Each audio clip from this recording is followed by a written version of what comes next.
أهلاً وسهلاً بيكم يا أحلى وأجمل متابعين.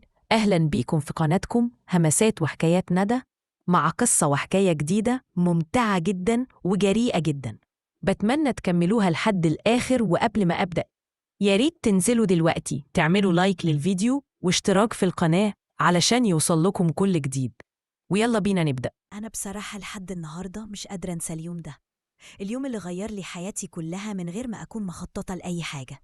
كنت في القطر رايحة من المنوفية لأسوان أزور أختي. المسافة بعيدة قوي، فقلت أقوم أدخل الحمام أروق على نفسي شوية قبل ما أكمل السكة. وأنا داخلة الحمام اتفاجئت في شاب واقف جوه، شكله مرتبك ومكسوف.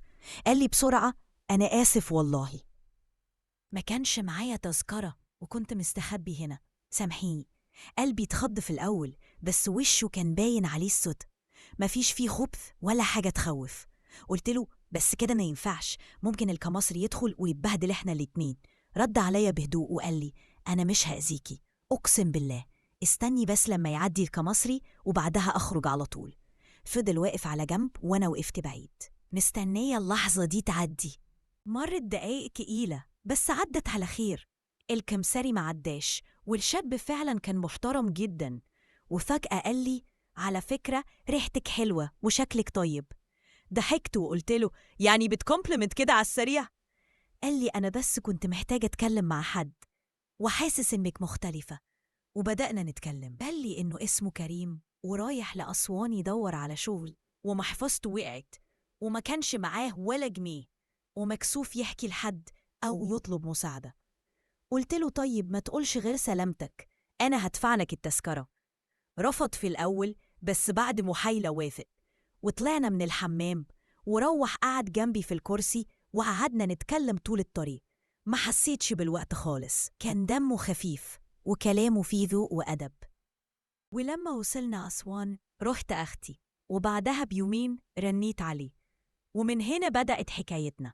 بقينا نخرج سوا ونتكلم بالساعات، واكتشفت فيه حاجات كتير حلوة. بني آدم بسيط، محترم، مكافح، وعنده حلم. وبعد شهور من التعارف اتجوزنا.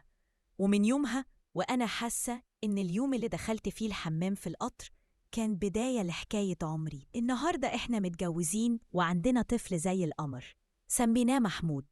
وربنا كرمنا بحياة هادية ومستقرة. وأنا سعيدة إني آمنت بإن الخير لسه موجود، وإن الصدفة الجميلة ممكن تغير حياتك كلها. بتمنى تكون حكايتي عجبتكم، ولو بتحبوا القصص الواقعية اللي من قلب الحياة ما تنسوش تشتركوا في قناة ساحرة القصص علشان دايما تلاقوا عندنا كل جديد ومشوق. أشوفكم في حكاية تانية، مع السلامة.